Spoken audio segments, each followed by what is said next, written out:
I do a little bit of substitute pastoring, but that's what I do. I take the good news of the gospel. And yes, I am a bird dog. If somebody, if I am in a conversation, and me and Sidney have known each other for a while, and we get to a situation like this, when we get to a question, and if I get to a point where he won't answer the question, I won't leave it. But I did answer the question. That's the thing. Why? What question? What did he answer? I answered a question, and he asked me something. You know, what was he?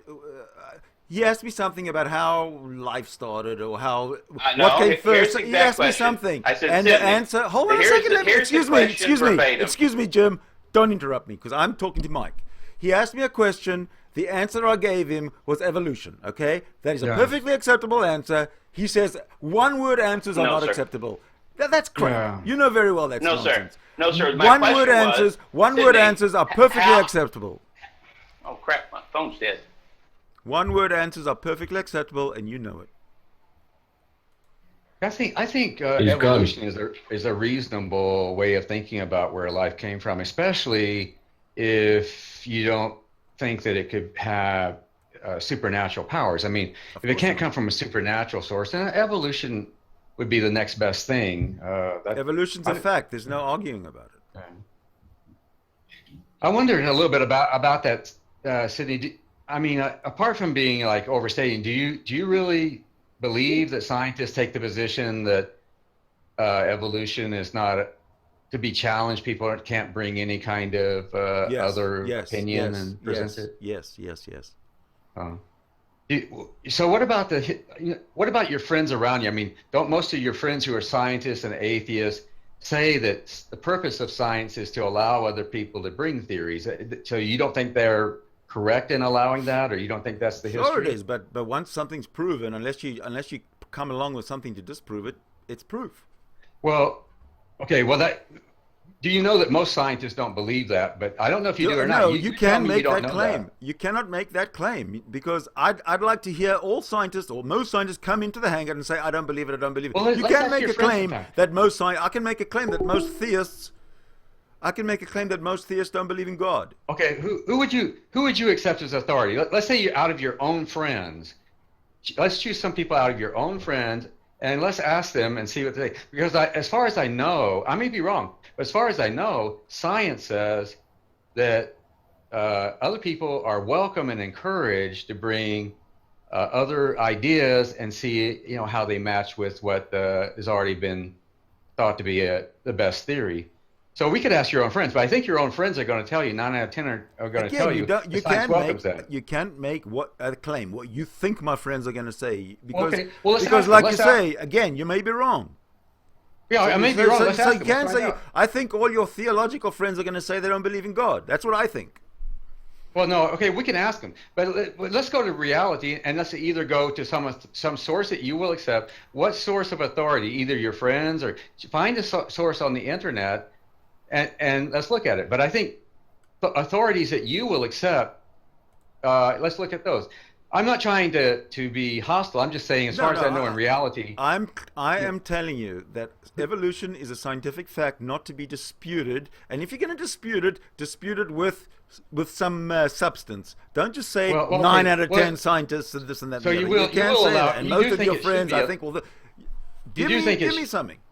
Well, okay, you have your opinion, but I want to ask you, among people who you like and agree with, who have your same view, are there any authorities that would share your point of view, or do they have the opposite? I'm just asking you. As far as I know, they have the opposite point of view.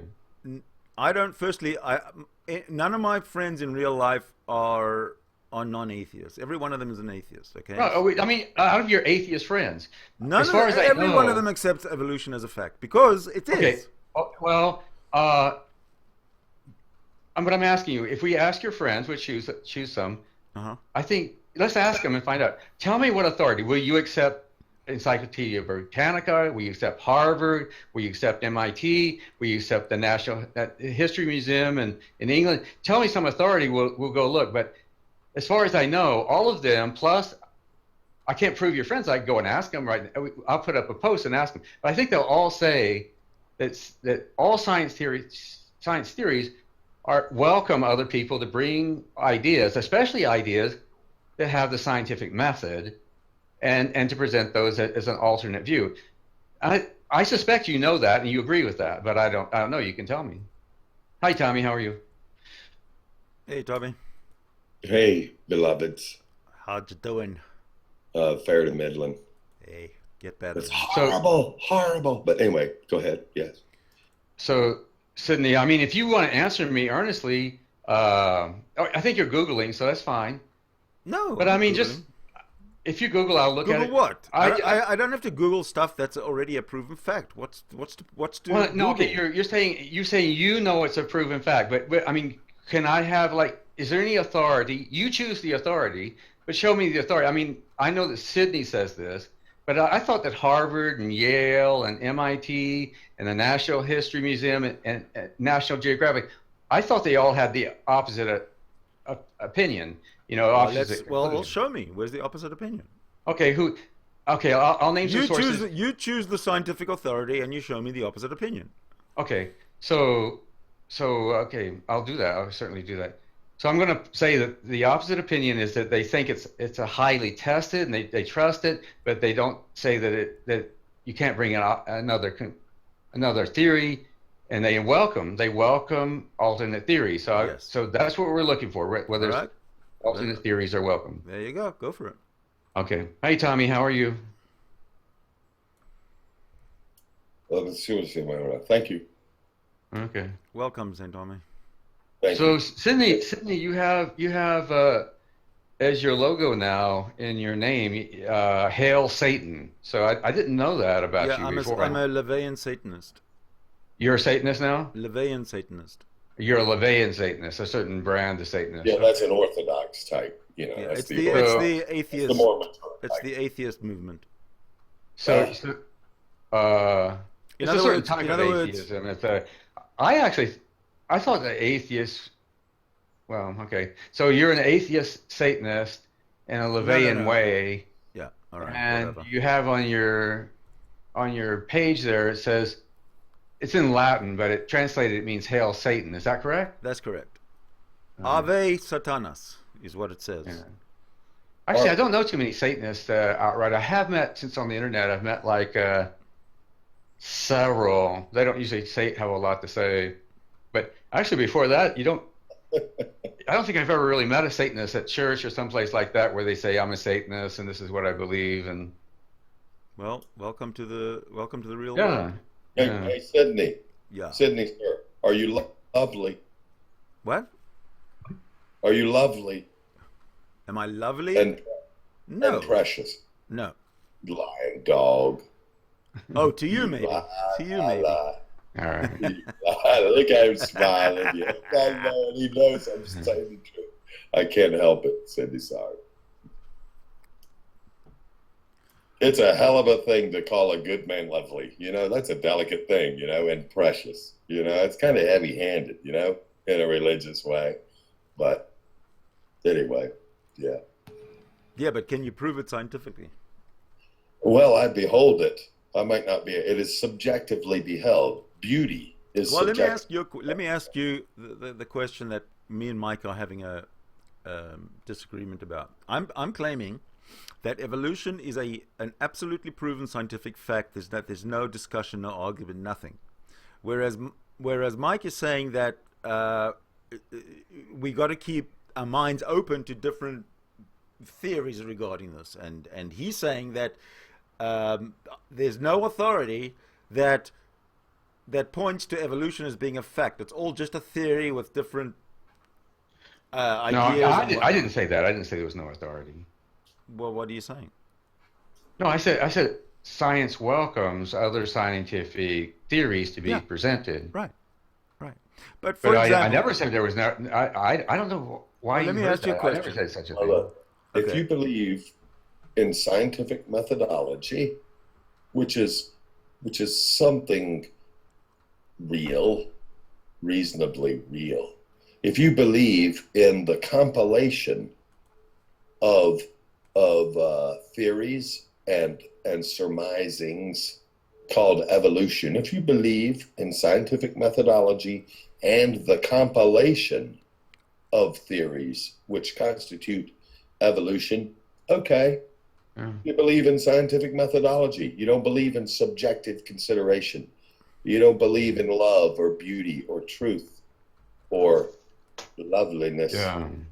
But anyway, that's all. I would toss in there science for design too, but I'm gonna write it out here for you. I'm gonna write out in the text that evolution is a reasonable theory supported by many observations. So I don't know.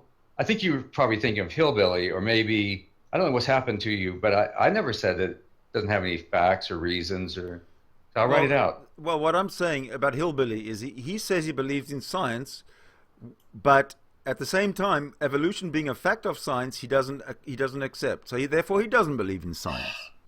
He doesn't accept science. He can accept just this part of science or that part of science and reject other parts of science. He can do that in science.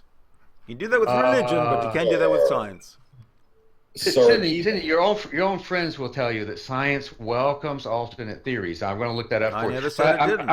I'm a little reluctant because whatever I go to won't be an authority that you like. If you tell me what authority you like, you prefer Harvard I told you. or Yale, or do you prefer? I told you, Britannica? your choice. You bring up the scientific authority that claims that evolution is open to discussion and it's not a fact. Let's hear it. Well, sir, even Ozzy quickly concedes that scientific consideration is presuppositional at its most base level. We are not talking about Ozzy. No, I don't even know who Ozzy is. Reasonable. Okay, anyway. Ozymandias, you mean? Evolution. Ozymandias is an old Egyptian pharaoh. Yeah, it's a guy who took that name for himself. Then he's not Ozymandias. He's somebody else. He's not really Ozymandias. He's right. So then Ozymandias from the 16th century before the Common Era is not a scientific authority. Okay. One other thing, the accusation that you may endure from some theist or Bible religionist, just because you don't hold belief in the Lord Jesus, does not mean that you're a truth suppressor. It doesn't mean that you're a wicked truth suppressor. Now, you may hear that charge, oh, you suppress truth and unrighteousness. Oh, no, Just because you don't currently hold belief does not mean that you are a evil truth suppressor. I never said I currently. I believe that Allah is the one and only God, and Jesus Christ and Muhammad is his messenger, and Jesus Christ is a very, very lowly prophet. That's what I believe when it comes to religion. You can't prove me wrong. I believe you. I presume that you're not double-minded in any way. Double-minded? No. Yes. But I can take a position. But I can take a position. You don't believe in the God of Abraham and Isaac and Jacob. I can take a position on when it comes to theology, a theological position, and still come into conflict with your position. And I just did. Okay. I just did. So I typed out in the text for you. So to make it clear, I wrote, evolution is a reasonable belief. It is supported by many observations. So I'm not saying that it's not. I'm a little surprised that you thought I was saying that. I wonder how you got that idea. Okay. So evolution is a reasonable belief. That's really all. That's it. That's all you need to. It's not even. Yeah. That's all you need to say to prove that evolution is a fact, or at least go down the road towards understanding that evolution is a fact. Because theology and the Christian God is not a religion. It's not a reasonable belief. I'm a little bit concerned for you. I mean, why you would.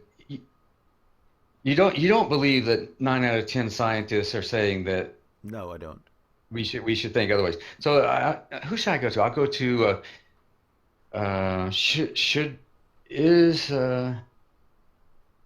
I guess if I look it up in the dictionary. How about if I look it up in the dictionary? If it says it's a theory. No, go to a scientific, like you said. Go to a scientific authority of your choice and show me that evolution is open to dispute and discussion.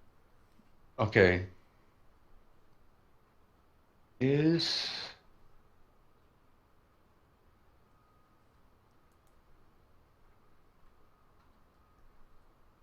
No, theory.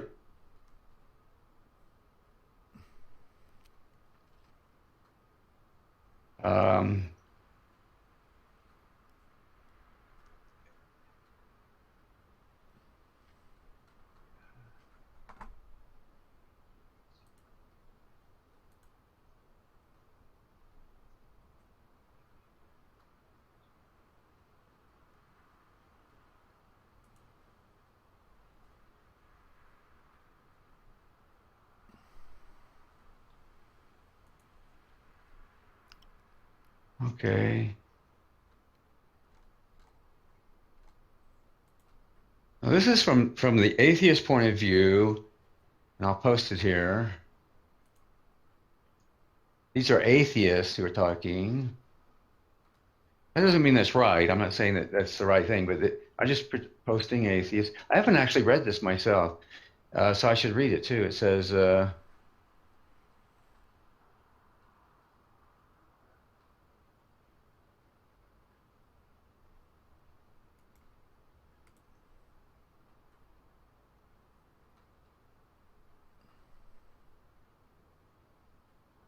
ooh, from the Smithsonian. You can probably take that as being pretty much okay, right. so number 3 answer says, although science does not provide proofs, it does provide explanations. Science depends on deliberate, explicit, and formal testing. It goes on. So I'm not trying to be nasty or something. So what do you think here? It says, although science does not provide proofs. So how does that fit into our conversation? Well, carry on reading.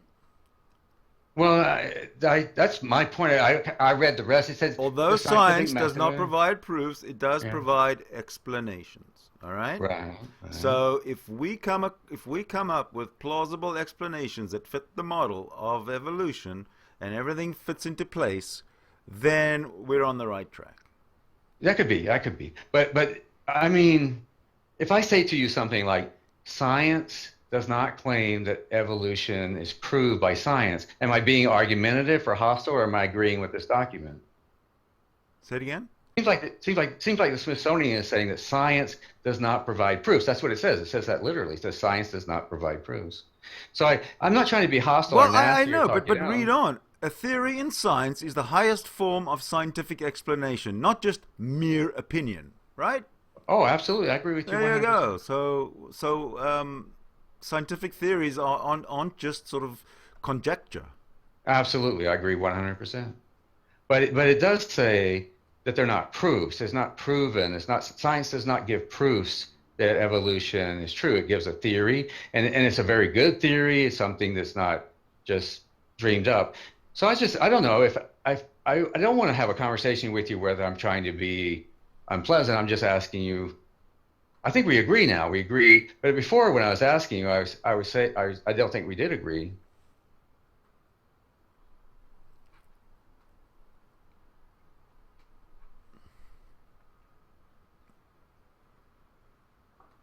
Well, so far you haven't brought up anything that refutes. Well, can we say that science does not prove that evolution is true? No, we can say that science does prove that evolution is true. Okay, so how do we understand the sentence where it says science does not give proofs, that science does not provide proofs?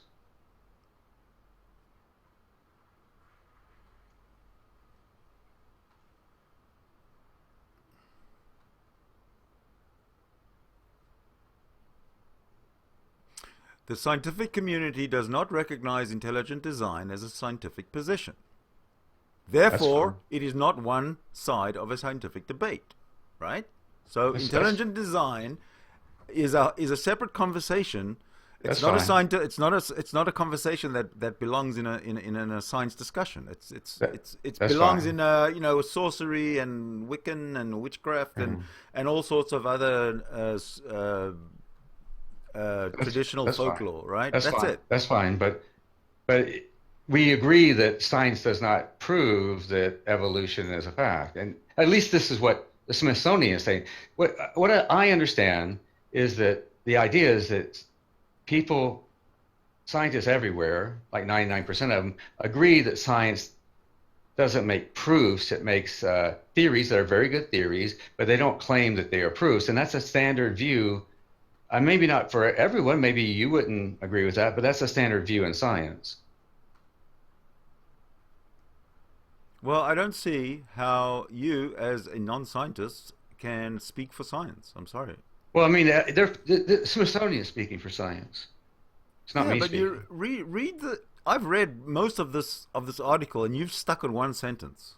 Well, I agree with you and everything you say, but I mean, the question is, what does the scientists, not people like me or my friends, but people like you and your friends, as far as I know, 9 out of 10 of them take the position that science does not prove that evolution is the truth, but science offers strong arguments and good evidence, but it doesn't prove things.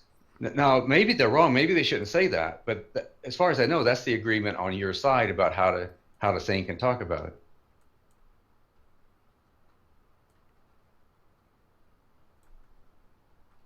All right. Well, what do you want to?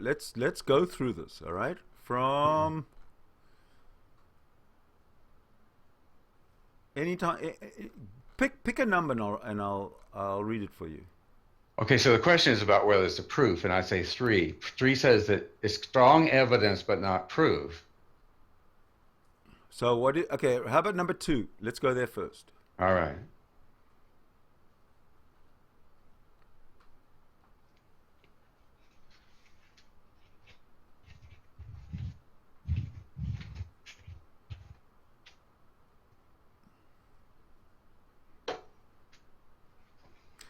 Religion.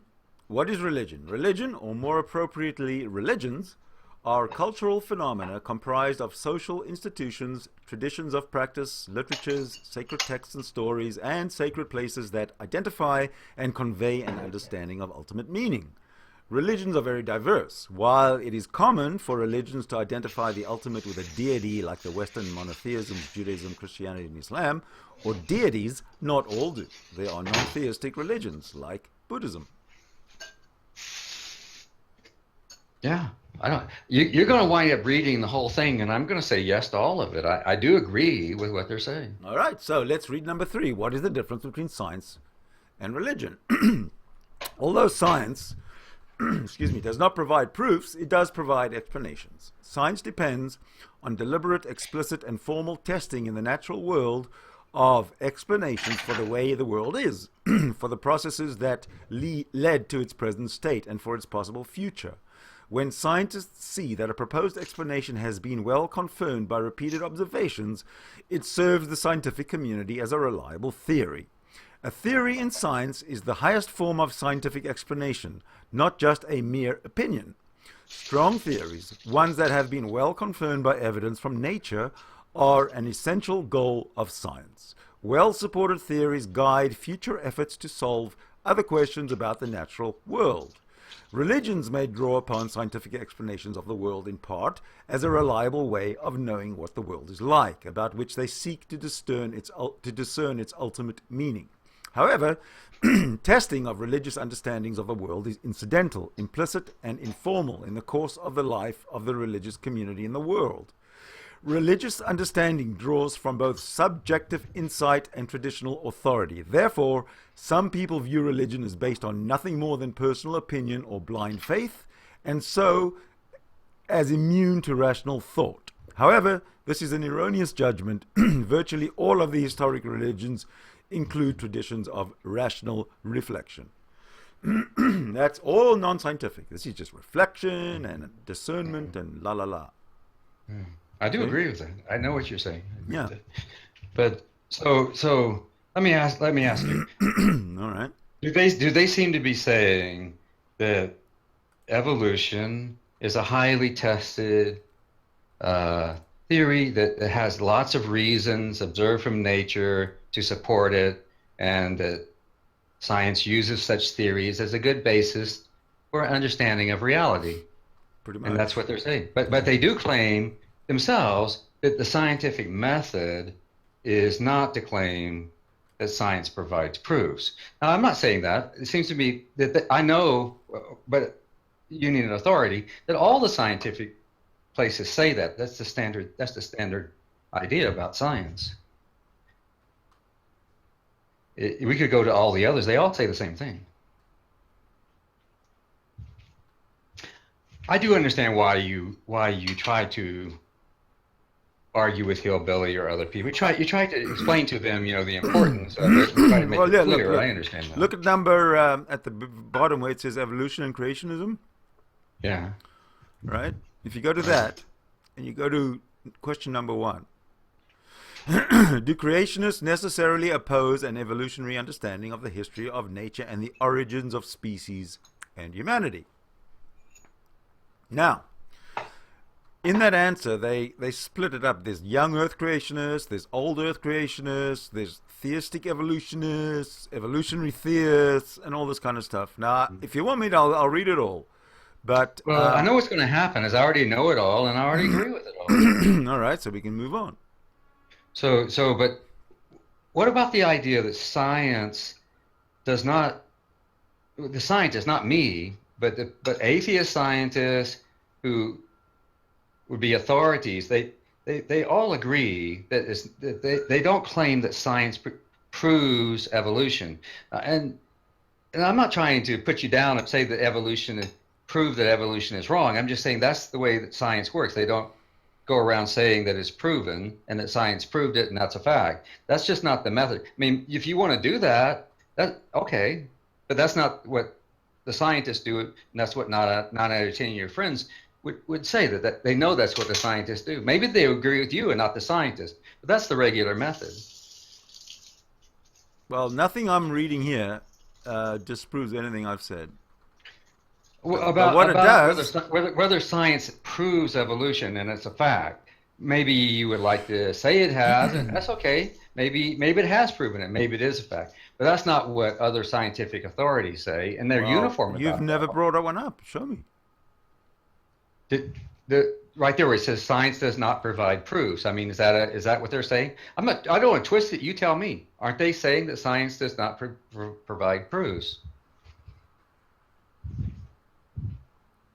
And carry on. What does the rest of the sentence? What does the rest of the sentence say? Why give me half a sentence? It says that it has strong evidence. It's supported by strong evidence. What does the actual? I'm actually washing a dish, but I don't know. You kind of invited me to get into it. Whatever it says, we read it a couple times. I do agree with it. But the whole sentence is, although science does not provide proofs, it does provide explanations. Correct. Right. 100%. Thank you. So I'm not sure when I talk to you, Sidney. I mean, I'm not trying to back you in a corner or be like unfriendly or something. But do you and I agree that, apart from your opinion and my opinion, science is, in general says that science does not provide any proofs that evolution is true? It provides the best explanation. It does provide the best explanation. Am I right? Right. Okay. So we're agreed. Okay. Yeah. It provides what more can we possibly expect? Well, when I start talking to you, sometimes I can't tell. I don't know. Some people, You're probably a very accurate person and good at expressing yourself. But for a moment, I thought that you were disagreeing with the idea that. No, I said that evolution is a fact. It's all I said. Evolution is a fact that is beyond dispute. You said it was proven by science. Maybe I misheard you. I thought you said it was proven by science.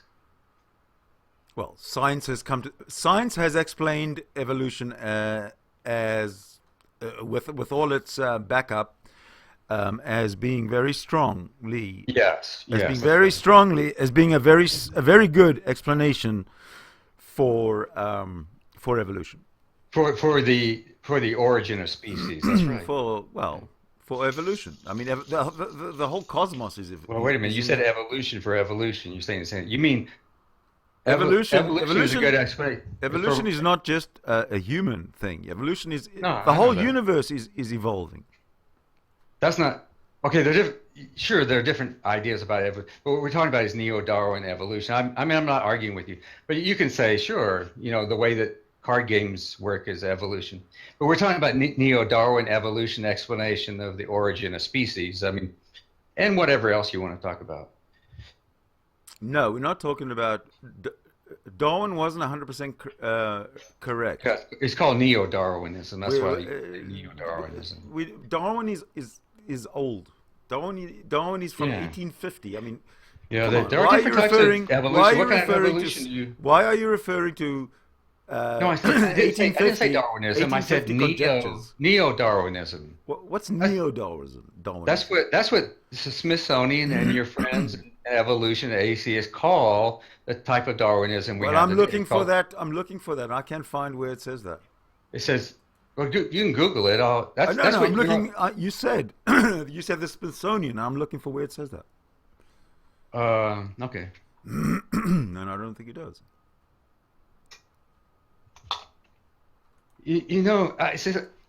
Sidney, a guy comes in and I'm not being dogmatic. I'm just suggesting that that's the name of what your own group calls the discussion that your own group is having. You don't know, but you take an argumentative tone on that too. Have you ever noticed that you've got into the mode of enjoying, arguing, and saying, "I think you're wrong" before you don't even know. You haven't even looked at it yet.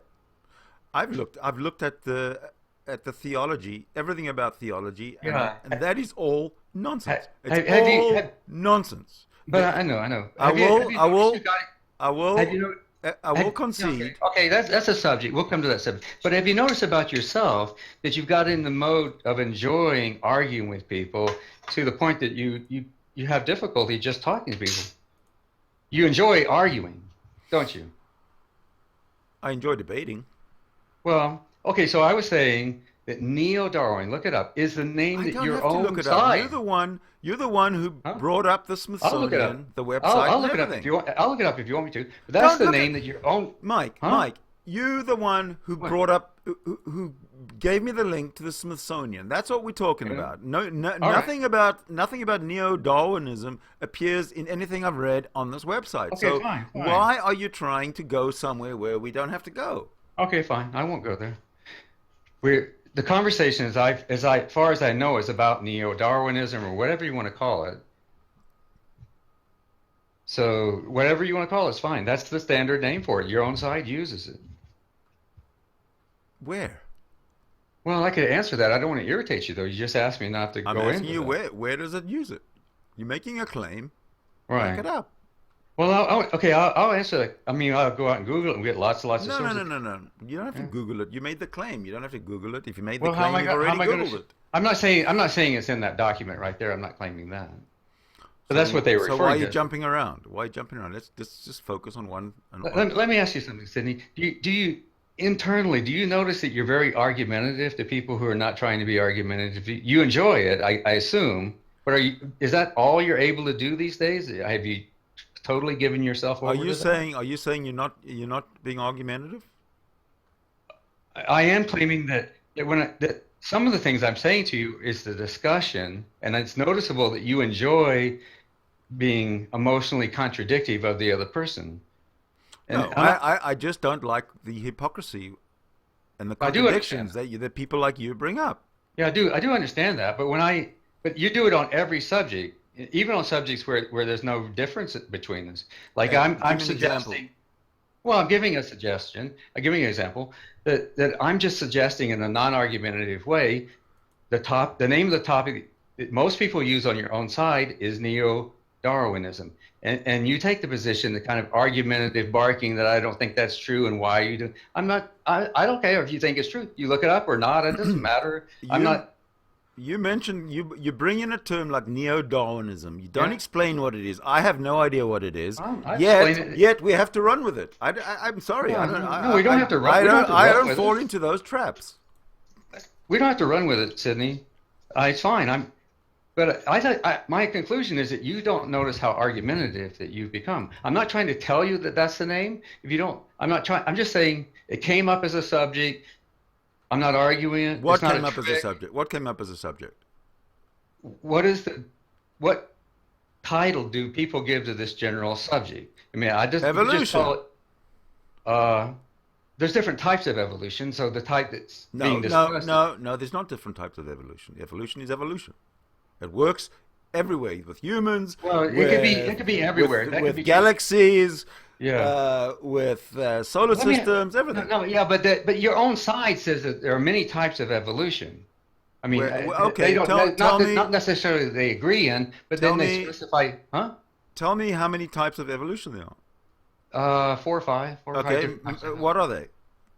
I can look them up. I don't know them off the top of my head. They each have names for each types of the types of evolution, and that's on your own side. Yeah, so I don't recognize any of that, and I'd like you to give me an idea. Okay. Give me 2 types of evolution. Okay, okay, I'll do that.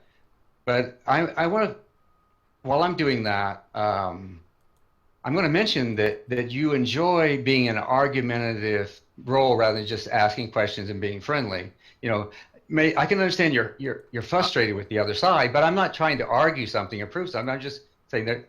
Okay, there were types of evolution that existed before Darwin, for example. So which your own side agrees with. I mean, everybody. That's not true. Don't tell me what my side agrees with without giving me some kind of backup. Don't make claims. You're making claims.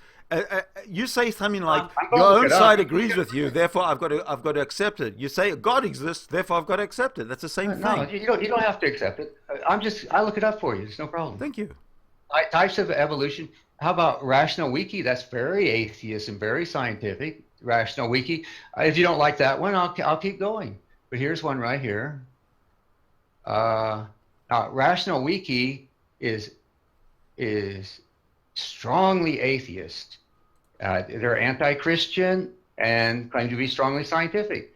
And they got types. I haven't even read it yet, but I know that they're in there. There it is. Go on. I'm waiting. I'm not scared. Well, I'll glance at it, or you can glance at it. There's the link right there. No, you bring it up. You brought it up. I'm waiting. Okay. Here's different types of evolution.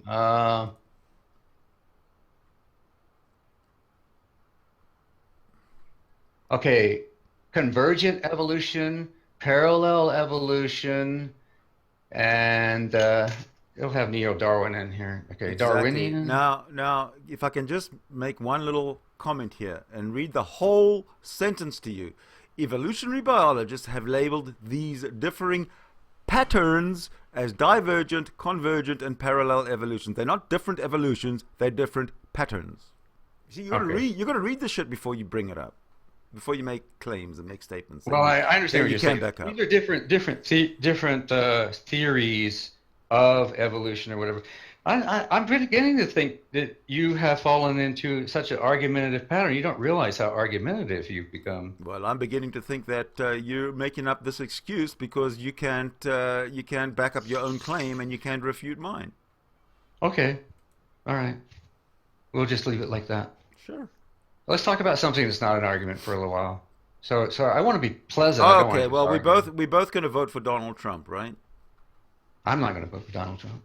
Well, I can't either because I'm Canadian. All right. Who are you voting for? I'm not going to vote for a presidential candidate. You should vote. You should put Mike for president. Mike or Jerry Johnson or what that guy's name, put his name in there. Maybe I haven't thought about that. Maybe Gary Johnson. I'd rather vote for Jill Stein than Gary Johnson. Even though I'm more libertarian than I am anything else. Jill Stein, yeah. You're a libertarian? Yeah. I guess you could call me a contradictory libertarian because I'm a social libertarian, if that means anything. Yeah, I think that some people are social a little bit. What they like, I think that guy who's at MIT, who's well known for being kind of a socialist, is a socialist libertarian. He's kind of a anarchist kind of thing. I don't know. I just believe that there should be a safety net for people. Yeah. A social safety net, I mean. A social minarchist or something like that, I think is what they call it. Yeah, I've never heard of that. Yeah. Minarchist is a short term for minimum anarchy. Minimum anarchy is called minarchist. which is a form of libertarianism. Anarchy? No. Yeah, you don't think anarchy is a form of libertarian? It's Not actually at the all. other way around. Not at all. Libertarianism is a Not at all, because libertarianism, orthodox libertarianism, has three functions of government. Government exists for three reasons. Number one, to provide a defense force to defend the borders. Number two, to provide a impartial judicial system. Mm-hmm. And number three, to provide a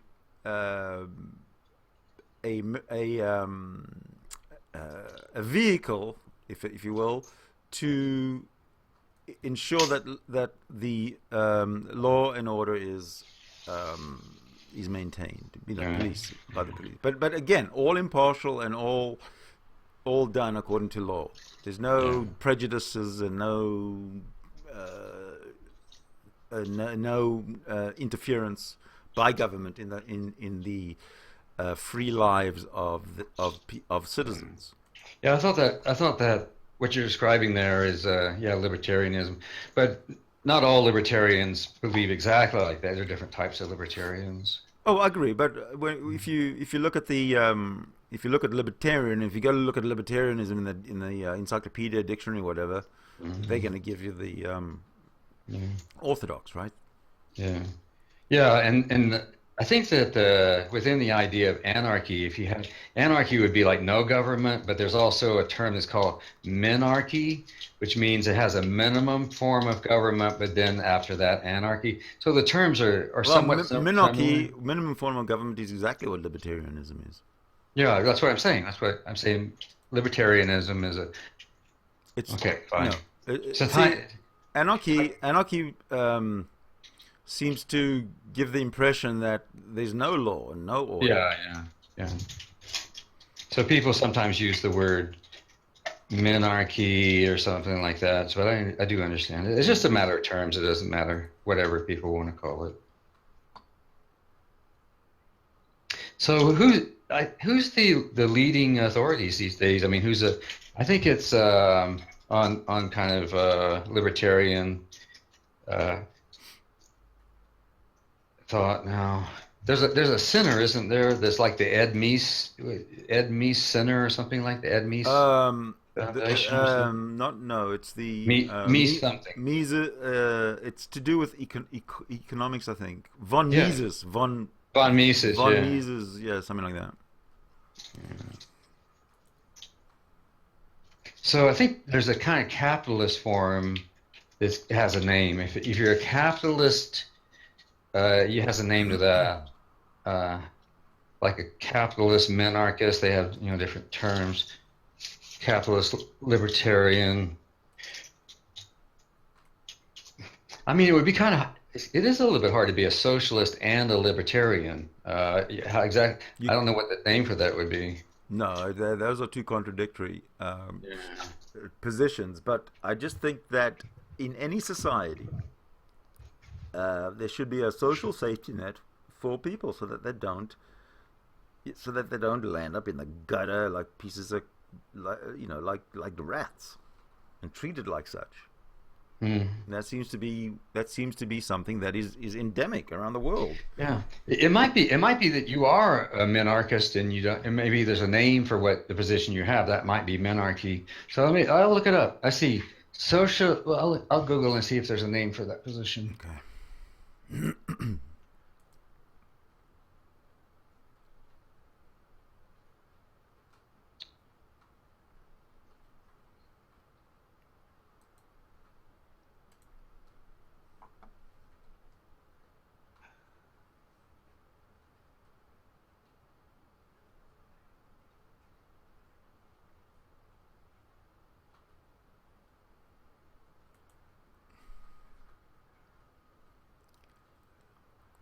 Well, Wikipedia, which is not the highest authority, says there's something that's called libertarian socialism, and maybe that's the thing. Well, if there is, that's fine. But the Wikipedia is not supposed to be an authority. What it is a central sort of gathering point, and you go look at, say, social whatever libertarianism, and then you go down to the bottom to the references, and you follow up on the actual references. Right. That's what it works. Sure, that's a good idea.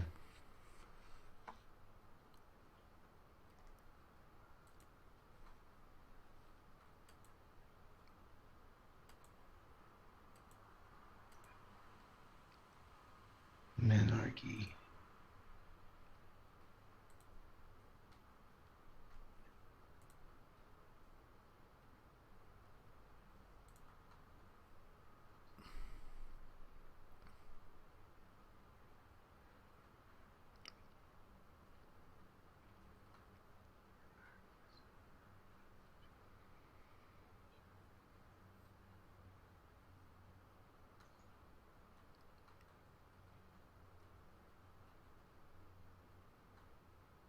I'm looking up another term somebody has, menarchism. Let's see what that is. Minarchism. That's the word a term I've never heard of. Yeah.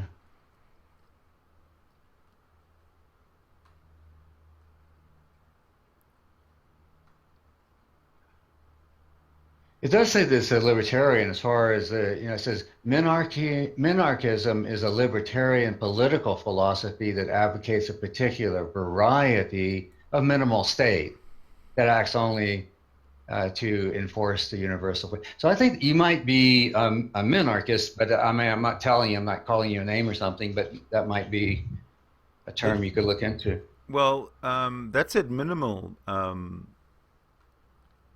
government intervention or something like that. Right. So it's a libertarianism or anarchy with a minimum form of government. Yeah, So it's a minimum. but when you introduce a social safety net for the citizens of a libertarian society, what would you call that?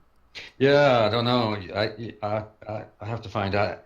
I don't think it could really be libertarian. I think you'd be a socialist, I guess. Maybe you could say a limited socialist. Well, you could be a social conservative.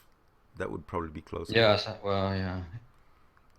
A socialist conservative usually deals with moral issues, they're not economic issues. Well, here in Canada, you got conservatives, which who are both conservative in their social policies and their economic policies. Right. I'm not one of those, but we also have democratic socialism, which is basically socialist economic policies and also social policies. Whereas, and we also have the liberals. The liberals are socially, economic conservatives and social libertarians. Social libertarians, economically conservative and social libertarians. Yeah. Yeah. Social libertarian. Yeah, socially liberal is what. Yeah, they're socially liberal. Yeah.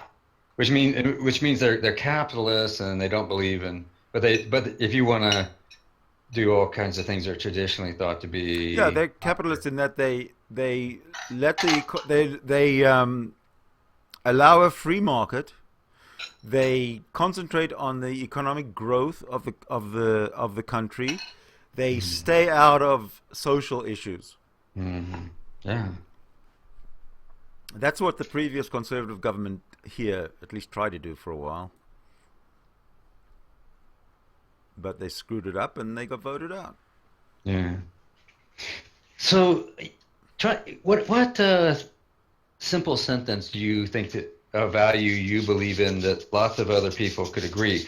I mean, like, you could imagine going someplace and you could start an argument, but what if you were trying to make a statement about something you believe in, you think is important, a general idea, but a lot of people could agree with you, even people who are not exactly like you. What kind of simple sentence could you say? I mean, like, are you in favor of kill all the black? No, that's not good. Let's see. Be fair or something.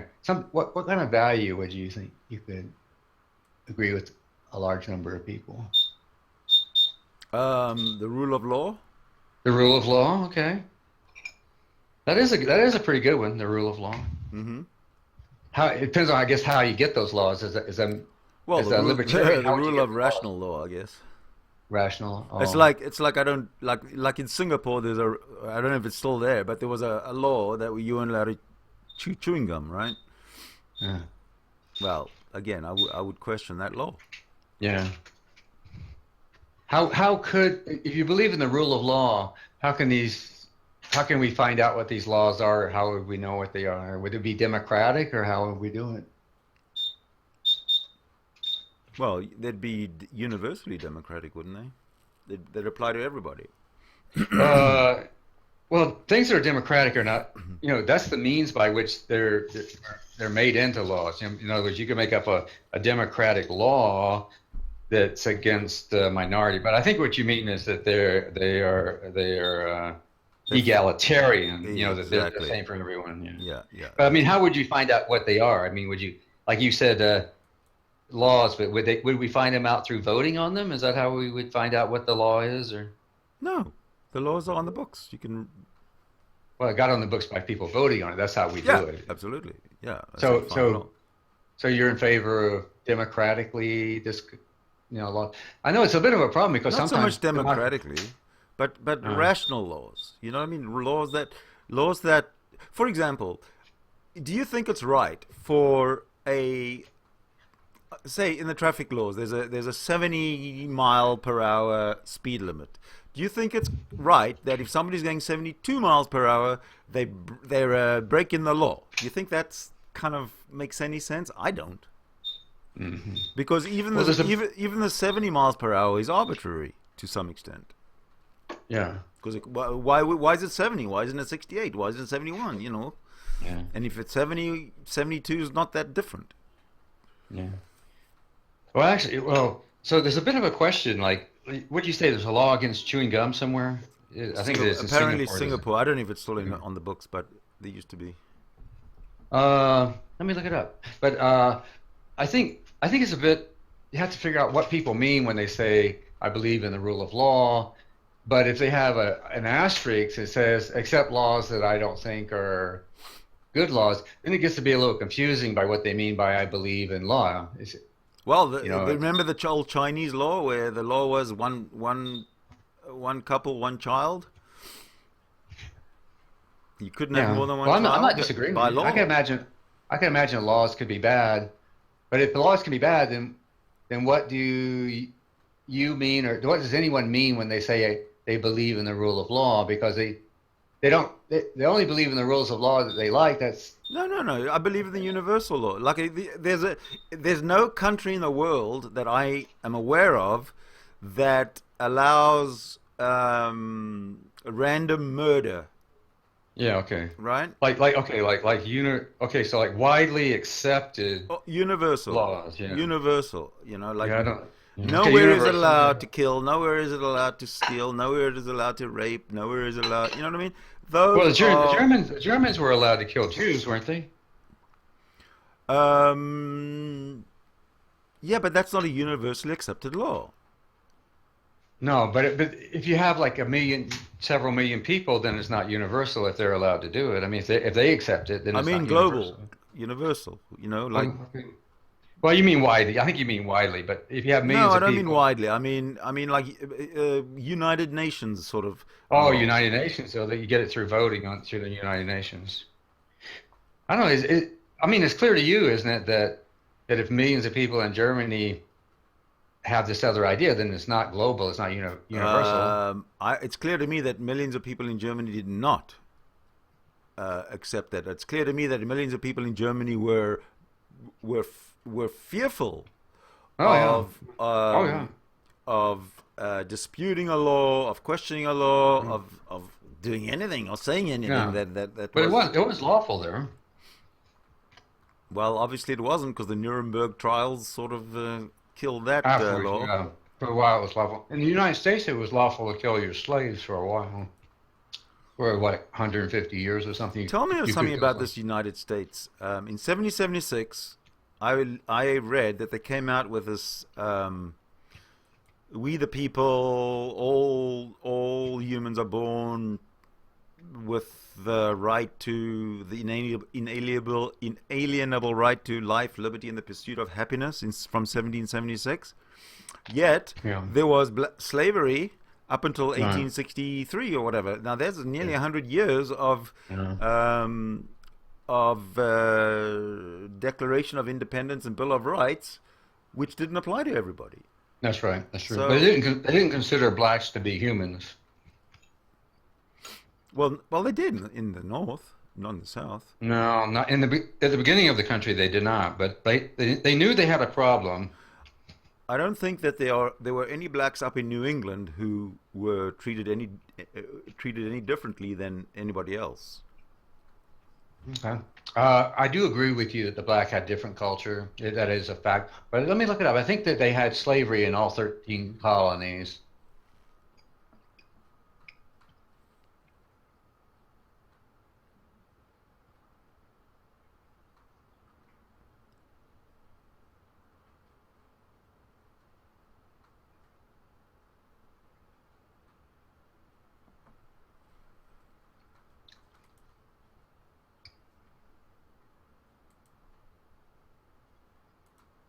Directly or indirectly, economies altering.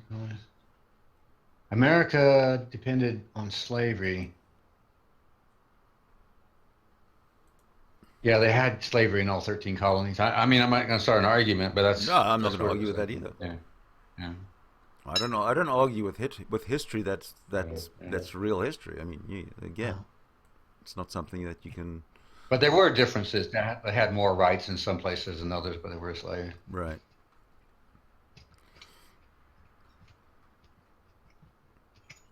And they were free slaves and free black people and free this, free that. There are also a lot of white slaves. People don't know that. There are a lot of white slaves. Yeah, throughout history, there's been a lot of white slaves. I mean, and in the U.S., at the same time they had black slavery, they also had white slavery. They have slavery now in the U.S. It's called the middle class. Depends on how you define slavery. Slavery is usually defined as the inability to walk away from a living circumstance without fear of reprisal. But okay, well, how many people are living paycheck to paycheck, and if they walked away from one paycheck, there would be no reprisal? Oh, yeah. Well, they try to have a separate word for a certain type of situation so that you can talk about it, So, but it doesn't matter, whatever. If people want to call it slavery, you just need a word so you know what you're talking about. And traditionally, slavery is where you can't leave your living situation, working situation without being a violation of the law for which you right. will. Well, isn't it slavery where a human being is the property of another human being? Sometimes these definitions become very important because they write them into certain laws, like the United Nations. Exactly how you word it becomes very important. Most of them do say basically what you're saying, but it means that you can't walk away from a living or working situation without fear of reprisal under the law. That's what they mean. So that's what they say. But I know what you mean. Everybody knows what you mean.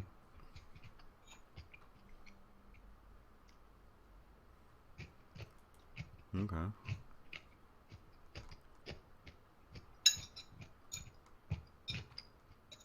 I'm a little concerned about, arguing with Hillbilly. Hillbilly is very argumentative. Is it really worthwhile? Is it a good thing to be arguing with him intensely? Is that helpful? It's not that I don't like arguing with him. I like it, but the thing is, he's not fair. He's the only one who's allowed to speak. He's the only one who's allowed to speak, and he's the only one who's allowed to make the rules, and that is bullshit. That's none. When he comes and says a one-word answer to a question is unacceptable, then how can you trust anything that this guy comes up with? Yeah, he's not fair.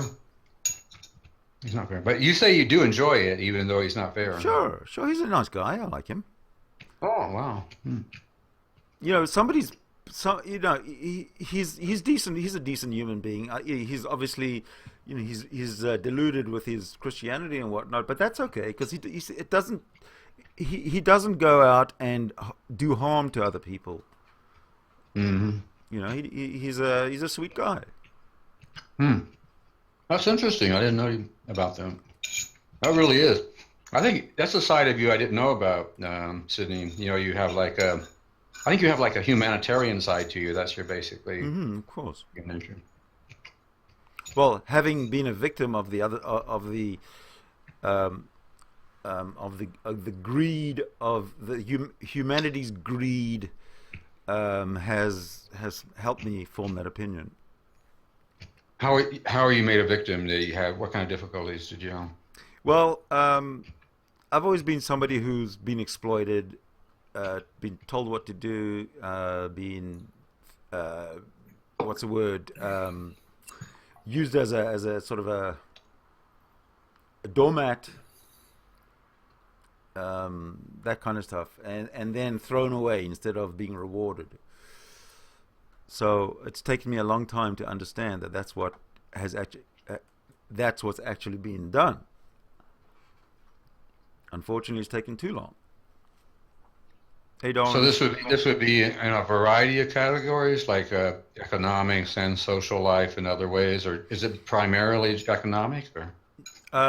No, not at all. Social as well. I mean, even in my own family. I mean, very few people in their own family have been fucked over. Your own family were the victims or the victimizers? I'm the victim. Yeah. Of your family. Okay. Yeah. A family, for example, my mother. Right? She's supposed to have, when a mother has children, they're supposed to do everything they can to protect them and to teach them the right way and not lie and all this kind of stuff. But I didn't experience that. I've experienced being lied to. I realized I was being lied to when I was about 8 or 9. About extended family and not being told things like, for example, my dad was married before he married my mother, and for whatever reason, I don't know, he was embarrassed about it. So I was never told about it, even though everybody else knew about it.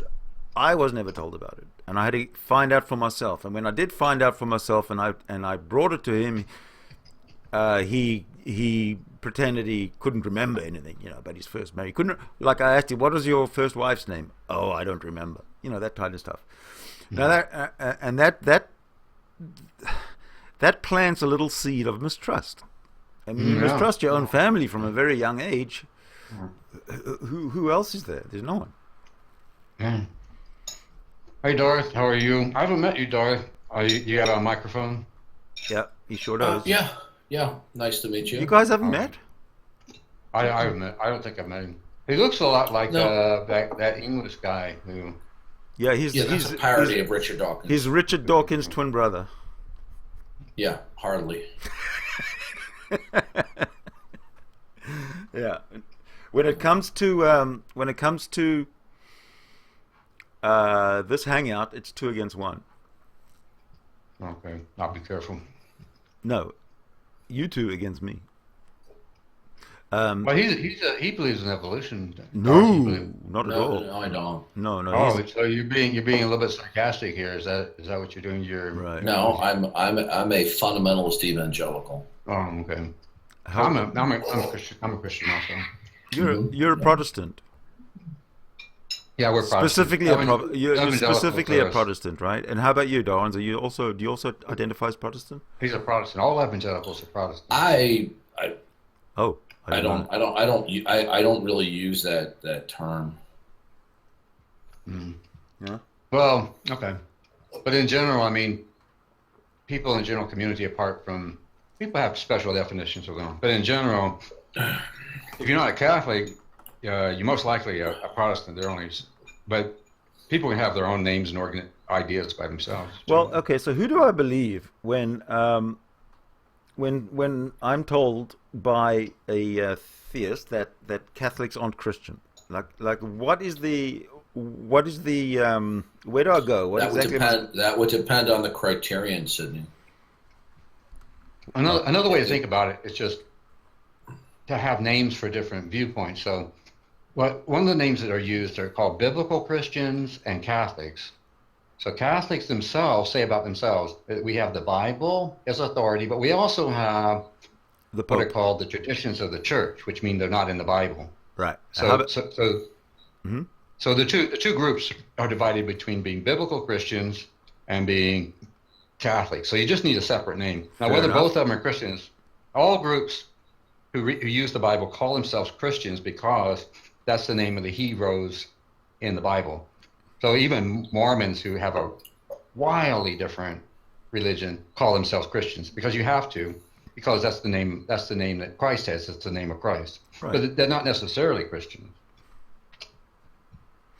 So what is a Christian becomes a point. Yeah, it would seem that, let's say there's 4,000 Christian denominations, as I understand it. It would seem that to everybody, every other Christian is not a Christian, pretty much. Well, there's no way. Okay, that's sloppy. That's sloppy reasoning. I hear this all the time from skeptics and atheists. This is simply not the case. Well, okay. Well, let's take the Westboro Baptist. Hold on a second. Let me just make a point. I'm trying to answer you. Let me make a point. Take a look at the various doctrinal distinctions between denominations. I just want to make a different point here. All right, go ahead. Okay, take the Westboro Baptist Church. Everybody within the Westboro Baptist Church will look at every other congregant as being as much of a Christian as they are. But if you take a different church, if you go to the Unitarian Church, every single person in the Westboro Baptist Church will look at anybody in the Unitarian Church as a non-Christian. Yeah, of course. Right? Well, why is that a problem, Sidney? Well, it's not a problem for me. What Sidney wants to do is point out that our truth appears to be relative from the outside. But the answer... Sidney as a skeptic, Who's can't the true make Christian? any assertions about the nature of reality and verify them. Yeah. So one way to think of it is Christianity. Who's a Christian is somewhat of a different subject than which churches have Christian theologies. So almost all Christians agree that you could have a Christian who's attending a Catholic church. It could even be a member of the Catholic church, but they could be saved. So it's kind of a difference between a church that has a Christian theology and a Christian. Okay. So Christian is a noun, and then Christian church, Christian in that case is an adjective. Okay. So a Christian is two different things. So you could have Catholics who are Christians, or you can have anybody who's a Christian. But Christian theology is something, they differ about what is Christian theology and how do you know what that is. Let me bring up this then. When it comes to Catholicism and Christianity versus Eastern Orthodox Christianity, are they both Christians, even though one believes that God is Jesus Christ is God, and the other one believes that God is God and Jesus Christ is not quite God? All the ones that you mentioned do believe that Jesus Christ is God, and along with the other two members of the God, those three. But there are churches that don't believe that. Not the Eastern Orthodox. Eastern Orthodox, the Greek Orthodox and the Russian Orthodox. They don't believe that Jesus is God. Yeah, they do. They do. I mean, I could look it up for you. I don't want to contradict you. The Greek Orthodox and the Catholic Church believe in salvation by grace plus works, which is a false gospel. He's asking about the doctrine of the divinity of Christ. I mean, maybe you want to jump ahead, but maybe we wanted to address his question too. So they're asking about just because somebody acquiesces to the deity of Christ doesn't make them a Christian. No, but he's asking about Greek and Orthodox churches, and Russian Orthodox. Do they believe in the divinity of Christ? Well, Sidney, there's some churches that don't, but the ones that you mentioned, they happen to fall into the category of they do believe in the divinity of Christ. I mean, if you don't think that's right, I'll look it up for you, but I already know that's the case. Sidney, you have to understand that there's something called Christendom. Yes. Christendom is an embellished group of all organizations that pay lip service, and I don't mean that in a bad way, to Jesus Christ. But within that umbrella group or category, only a small percentage of them actually teach the Bible. Only a small percent of them agree that the Bible should be an authority for what Christianity is. The Catholic Church doesn't agree that the Bible is the only authority. You know the grand schism, or whatever they called it, that happened in 1054 when the East and the West. It's called a Reformation, yeah. No. The Reformation was in. No, he's talking about the grand split schism. Okay, between great. the. Schism. That was 1500 place. 1054. That schism. I'm sorry. Go ahead. Yeah, when the Catholics and the Eastern Orthodox, they split because of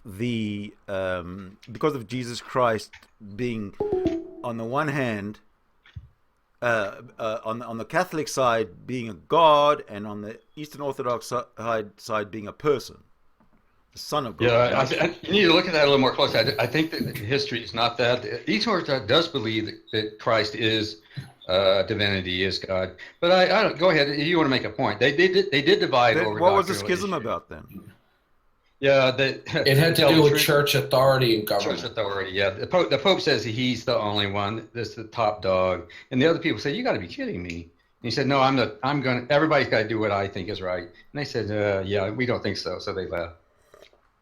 Is that why today non-Catholics don't support Catholics as Christians, because they kind of believe more in the Pope than they do in Jesus or something? How does it work? I think you're right again. I didn't hear the whole thing, but yes, the division is between who's the authority, whether it's the Bible, which is what Protestants believe in, what's called sola scriptura, which means the Bible alone is the definition of Christianity. And that is the division. So the Catholics say it's the Bible plus what are called the traditions of the church, and anything that the Pope says. And that is the division, yes. Okay. So there's huge divisions amongst different Christian denominations, right? Right. And some people argue that I don't hold that they're Christian doctrine. They argue sola scriptura, but that's a debate about terms. It's just semantics. Supposedly, some people who would go to Protestant churches are not Christians, and some people who go to Catholic churches are Christians. So the actual people who are mixed up in the buildings are the actual things that are the Christians. So it's not doctrine that makes a person a Christian. It's God chooses some people and he calls them into relationship. And they may have some mistakes in their doctrine or not, but you could be a Christian and have some mistakes. How many mistakes? No one really knows. Mm-hmm.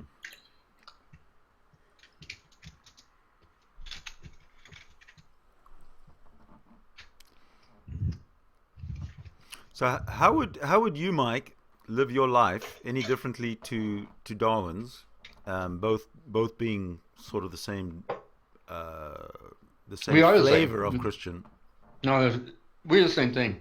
Darth and I are but you can learn some of the terminology. When he came in, he said the word. When he says he's an evangelical, then that means that I'm an evangelical. So it's the same thing. Oh, okay. So typically, evangelicals are considered to be a subsection of Protestantism.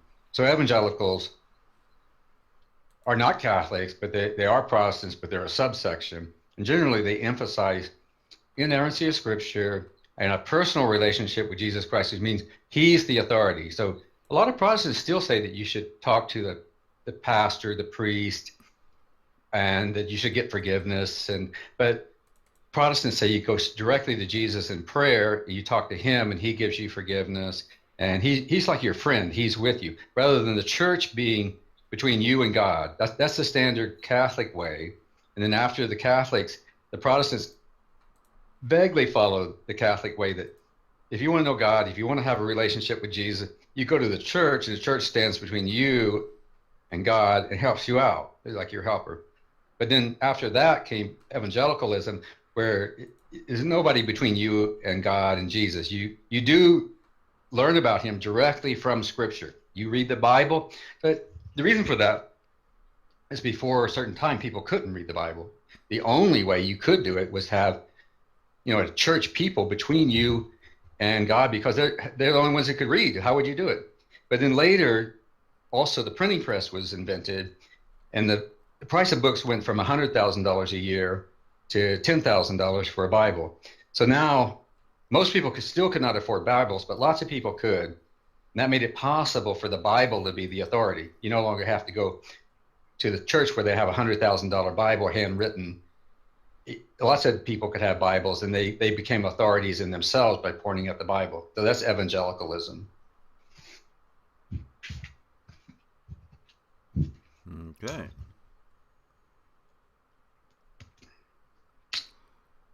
Yeah, I'm not about to argue inter-Christian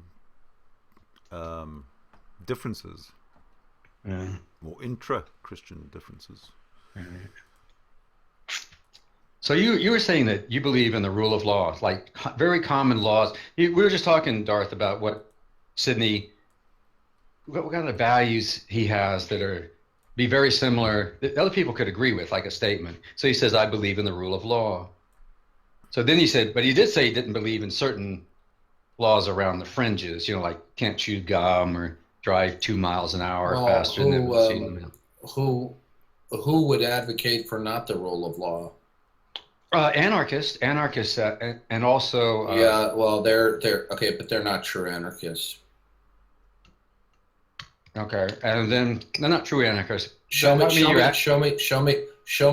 anarchist. Show me one. Well, who would? You don't think anybody is really opposed? I would think that some people are. I mean, no, there's no such thing as a true anarchist. Okay. They're anarchist only in name only. Well, they don't. Yeah, they want laws, certain types of laws, right? But rule of law. They may do. The self-proclaimed anarchists may do certain acts of rebellion, but they're not actual anarchists because they want the They want the benefits of living under civilization and law and order. Yeah. Okay. So when they continue to reap the benefits of law and order, yet when they claim that they're anti that, they're just either lying through their teeth or just very stupid. Yeah. Let me ask you a question. So I'm not arguing with you, but take somebody like Nietzsche, Friedrich Nietzsche, who wrote Beyond Good and Evil. And people do follow Nietzsche. So his theory is that, yeah, sure, you use law to suppress other people and keep them in control. But for yourself, you ascribe to yourself liberty. So a person like that, I can do whatever I want, but I'm going to use law and control other people. The basic definition of anarchism is revolting against any authority structure. You know the movie The Purge? Yeah. Well, isn't that what I'm asking? Oh, go ahead, Sidney. Go ahead. I was just wondering if anarchy would, the Purge, where they have that 24-hour whatever it is killing spree, that is that is pretty much anarchy at its essence. Yeah, I don't know about that movie. What killing spree is that? Okay, so there's America, right? There's a lot of homeless people, a lot of criminals, a lot of bad people, or a lot of disadvantaged people in America, right? So what happens is that once a year, they have a purge, which is 24 hours where you can kill anybody you like, you can do whatever you like, commit any crime you like without repercussion. Once the 24 hours is up, the siren goes, and then we're back to you can be prosecuted for whatever. But during that 24 hours, it's total anarchy. There's no one to stop anything for anyone from doing anything. Yeah. And so Darth, is there a population of people who are in favor of laws for other people, but not in favor of laws for themselves? But they don't tell us that. I mean, they don't go around saying that. But they're, they follow Nietzsche, or they're anarchists in the sense that I want you to behave and be my slave, and that's not anarchism. Yeah. Well, okay, we're talking about people who don't. That would be a problem. Maybe this would be technically accurate, but maybe it would be authoritarianism. Yeah. So, are there people? Well, those people, we could say they don't believe in the rule of law. What well, that's a question. I don't know how you would say that. They don't believe in the rule of law. Show me an anarchist, and I'll show you that they're not one.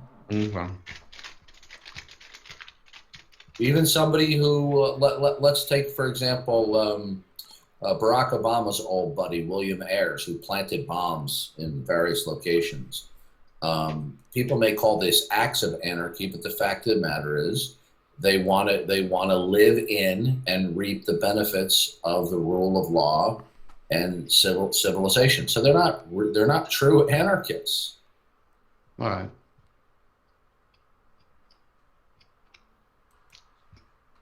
Not true. Yeah, no one's a true anarchist. Really. Just like when somebody says, when an atheist says they don't know there's a God. Well, they do know there's a God. Yeah, you're a presuppositionalist. Is that what you're saying? Well, I'm a biblicist. Romans 1. You don't want to say that you are a presuppositionalist? Is that? Everyone's a presuppositionalist. Yeah. Okay. So what about people who are in this category where,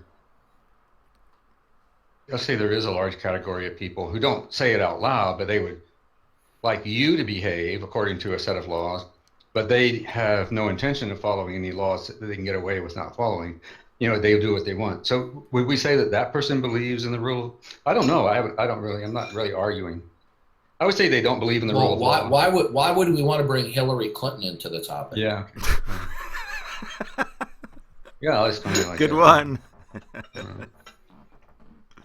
I would say they don't believe in the rule of law. That would be, they believe in something. I don't know if that even has a name. Probably has some kind of name. The rule of law, people who believe in the rule of law. Yeah, corruption. To qualify for that category, you have to believe that some kind of rules should be established by the best means that we can, and that everybody should follow them, even the ones that they themselves didn't agree with. So different people have different ones they don't agree with, but they think everybody should stick it out, even with the ones they don't, because that's going to be better than each person picking and choosing from the laws that they want. Well, that's called being Clintonian. Yeah. Okay. Clintonian. So I was saying, like, I think you rules for you, but not for me. Yeah. So I think it would be fair to say that a lot of people do not agree with Sidney. Sidney believes in the rule of law, but a lot of people don't. They would like you to do it because it's good for them, but they have no interest in doing it themselves. Well, I would disagree, because the rule of law, what I'm referring to, is the global universal rules of law, common sense and stuff like that. But when it comes to the rule of law... What do you mean common... Well, hold on a second. Hold on a second. What do you mean common sense? You're an atheist and an evolutionist. Okay, There's no such thing as common sense within that worldview. Right, so let me finish. It doesn't exist. So let me finish. Well, that's your opinion, but let me finish. I can demonstrate it to you. It logically and necessarily follows from the tenets of your worldview. Mm. Well, that's just word salad, really. To develop your idea, let's say like murdering people. But wouldn't you say, Sidney, that some people, even though it's everywhere, people agree that murdering is not good. Some people would not agree with the rule of law. They would like to go about murdering anybody they can get. Aren't there some people? I'm not saying they wouldn't agree with it, but it is the rule of Mike, law. the problem when it comes to things like... You've got to get in there. I want to ask Sidney a question. So, Sidney, would you comment on that? Could you just ask me a question again, please? Yeah, okay. I mean, you were saying it's a universal law that everybody wants to. I think you do feel that way. You are that way. But some people I don't think are like you. I mean, wouldn't some people really want to break the law of murdering? They would like to do murder. Absolutely. I'm not saying they wouldn't break it, but it's still a law, and they still know they're breaking the law. But when it comes to things like like going 72 miles per hour in a 70 mile per hour zone, that's not a law. To me, that's just a tax. To me, that's just a tax grab. Okay, so I know what you're saying. You see, but you and I would agree that not everybody agrees in the rule of law, because they know maybe that murdering is in that category, but they themselves would be completely pleased with robbing and murdering. Yes, but so they don't believe in the rule of law, right? But they do. It's not that they don't believe in the rule of law, but they know they're breaking the law. Yeah, Bruce, that's actually the point. Go ahead, because that's actually kind of presuppositionalism, isn't it, Darth? No, the problem with Sidney's reasoning is he borrows certain ideas from the Christian worldview without realizing it. And he believes them in spite of the fact that they contradict his own worldview. So, like, for example, he said that people have common sense. There's no such thing as common sense within a materialist. I'd like to finish. There's no such thing as common sense or free reasoning or thinking within a materialistic worldview. And since you have affirmed in the past that you are essentially a materialist, there is no free thought or reasoning. There is no common sense. The thoughts that you have, the behaviors that you exhibit, the words that come out of your mouth are the result of prior antecedent conditions, which are a product of laws. Okay, so you could not have thought otherwise by virtue of the prior physical states of your body and operant conditioning and stimulus and response. Okay, well, okay. So there is no, in spite, when you talk about illusion and reason, things like that, these are all illusions. Well, let me ask you, because you couldn't have, in your worldview as a materialist, you could not have thought or done otherwise. But hold on a second. I think you're wrong, because is it common sense to look before you cross the road? Is it common sense to look to see if there's any traffic coming?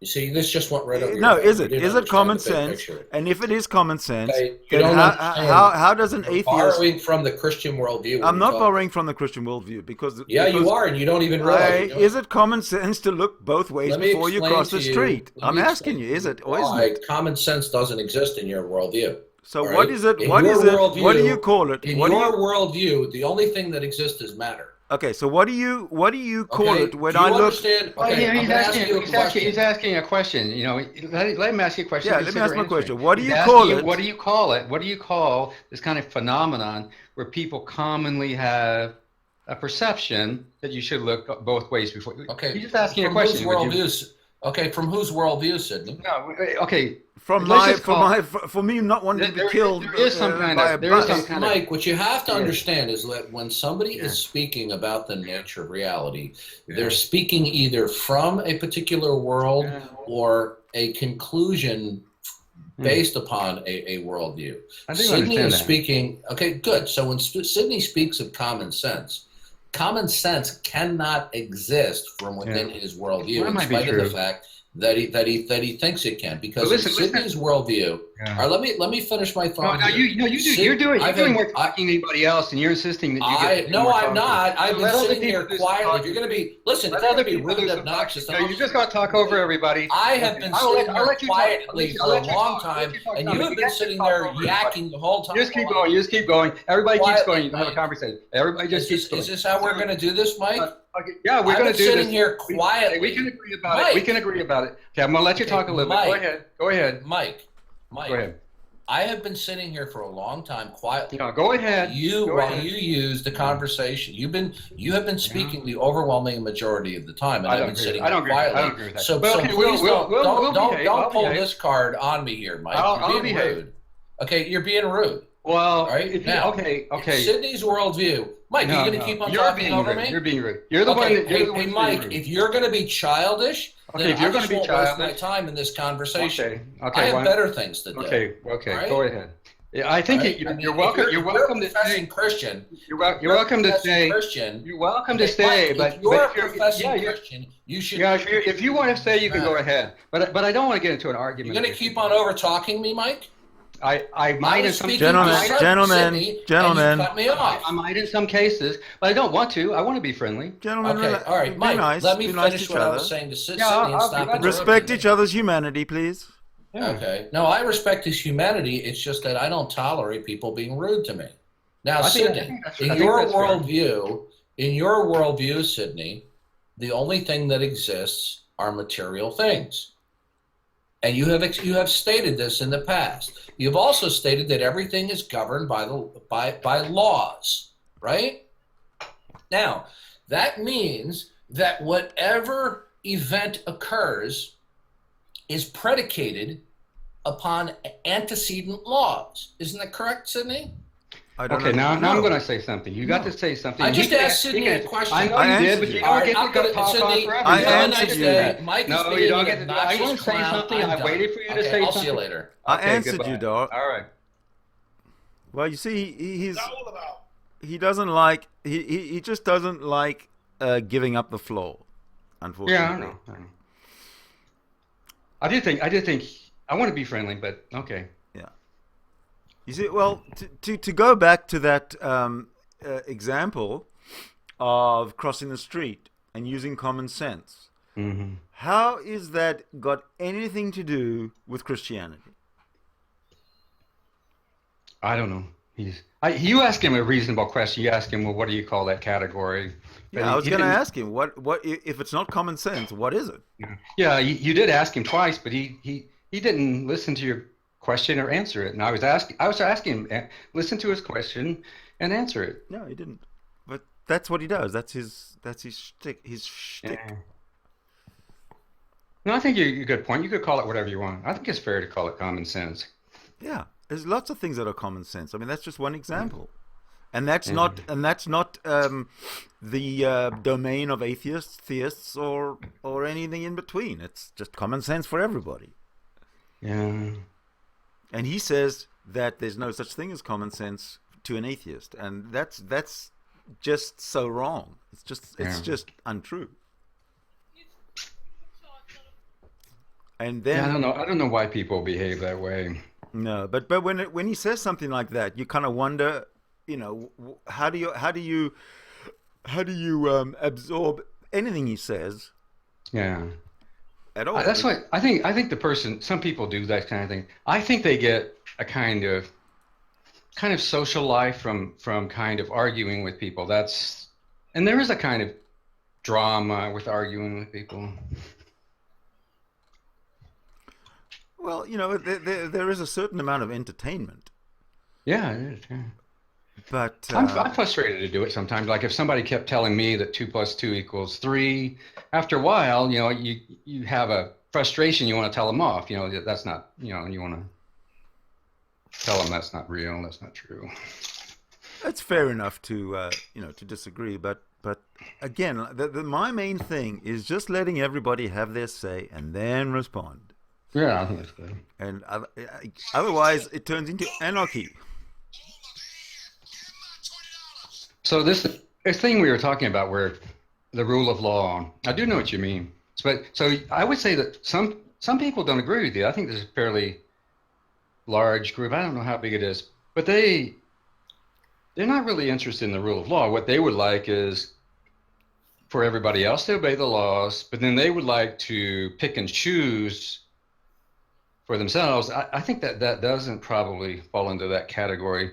I guess it depends on how picky and choosy you are, but generally, like if you had a law that you didn't agree with and it was stuck in with the other laws, if you don't follow that one you don't agree with, I think that they're respectful of the law, but generally the term, I believe in the rule of law, has to include laws that you don't agree with. Otherwise, it gets to be not a belief in the rule of law.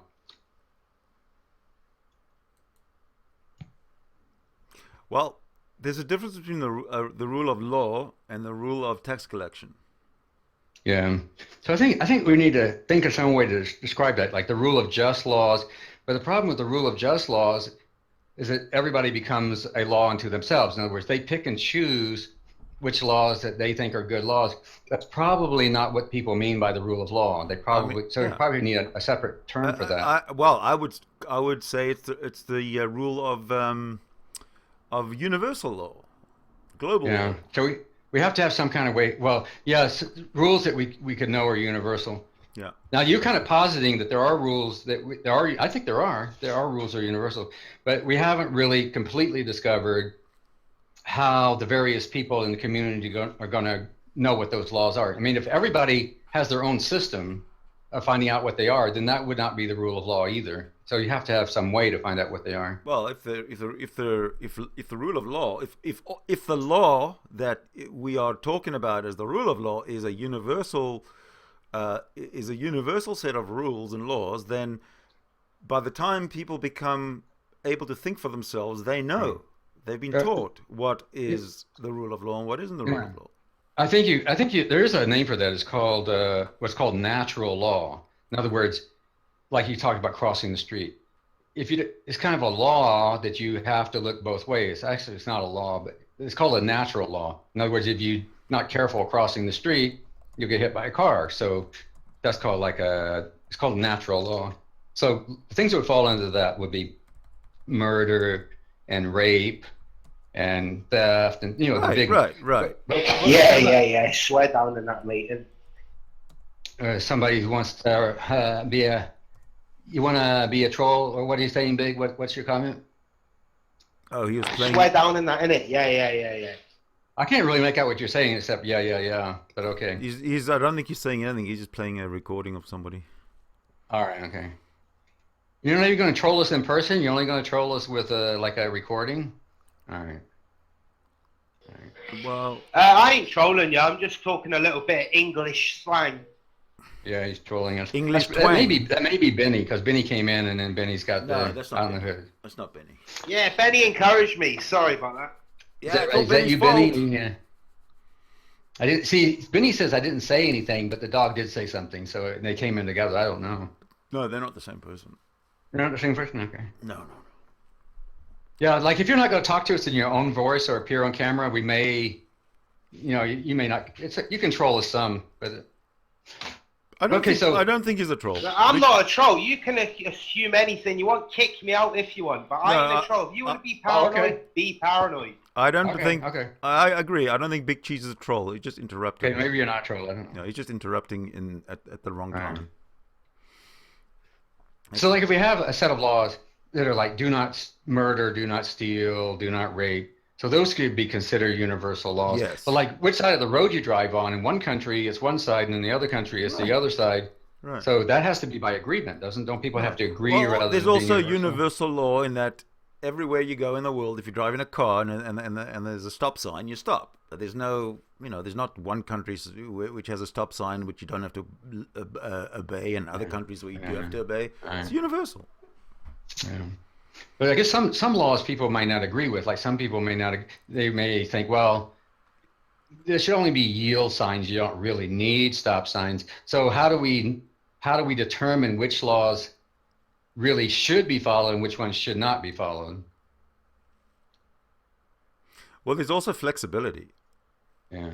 Like if you come to a stop and you're not 100% stopped. You're just sort of moving very slowly, and you can still see if there's anything coming. Yeah. Well, using your discretion, using flexibility, you're not breaking the law. You're still being cautious. You're still looking both ways, right? Yeah. Well, you're saying right. However, there will be some policemen who will ticket you for that. Yeah.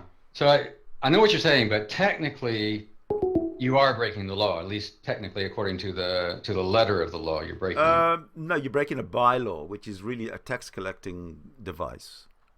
It's not okay. It doesn't matter. It doesn't matter what you call it, but whatever you call it, you're breaking. Usually, that's called the letter of the law. But if you want to call it something else, you want to call it a tax law. So who decides which letters you can break and which you can? It becomes the question. How do you have a decision making mechanism? Like. Some people will make decisions that are not like other people's decisions. I didn't get that. Well, like a lot of countries have laws against driving drunk, but other people say, well, that's not so bad. But then other people say, well, they kill people. So, in the end, some people think it's okay to drive drunk as long as you don't kill somebody, but then they kill people. So how do you find out? How do you discover really what the law is? Do you look at what's written? I've never met anybody who says it's okay to drive drunk, ever. Oh, really? Okay. So you don't think those people exist? Okay. No, I'm not saying that people don't drive drunk. I'm saying that I've never met anybody who says, drunk driving law is bullshit. I'm just going to drink as much as I like and I'm just going to drive. I don't care. I've never, ever met anybody like that, ever. Anarchists in general, you correct me, you may know more.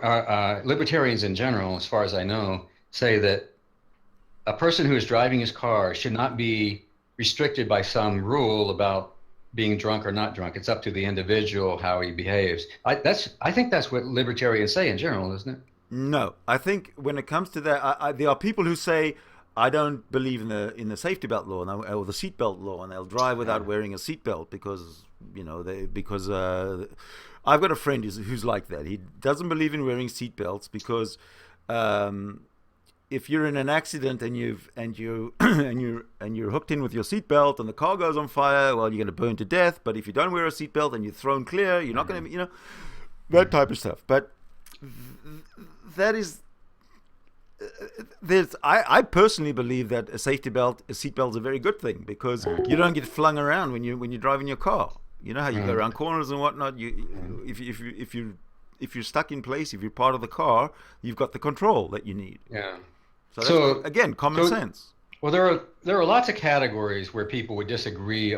Well, I would propose would disagree on what is sensible and what is not sensible. And I can get into I don't want to get into another argument about what other people are saying, but as far as I know, libertarians claim that the state or your neighbor does not have a right to make up some kind of law about what you can do in your own car. Now, they say if you kill somebody or you injure somebody, they say, well, then you have an obligation because that's their property. See, they have like basic tenets, like you can't damage somebody else's property.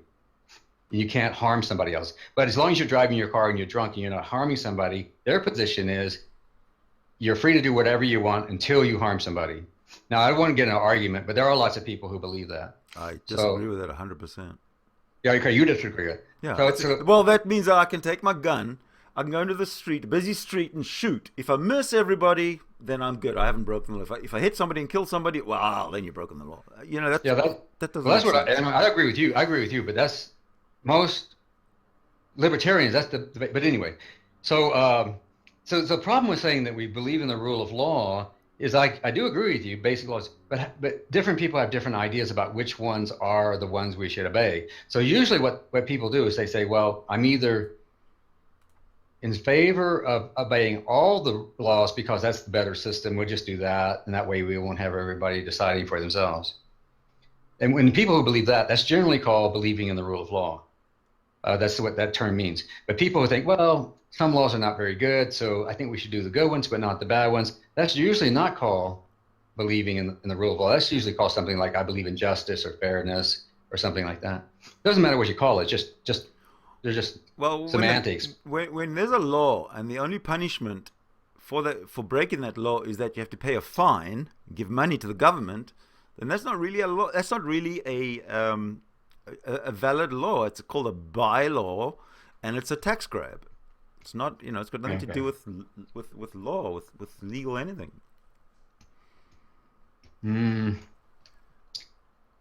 Depends on. I'm not objecting to what you're saying, but how are we going to determine what different words mean? If everybody uses the same dictionary, then we can kind of agree on what we're saying. So if you want to say those things are bylaws and they're not laws, that's fine. But we have to have some word for the things that are written down and for which the police can and will give you citations, and for which the judge can and will give you a fine. Or dangerous driving, for example. If you're driving dangerously in a built-up area with lots of cars, I mean, you're common sense. Again, it's a common sense thing. Don't do that because you're going to harm somebody. Right.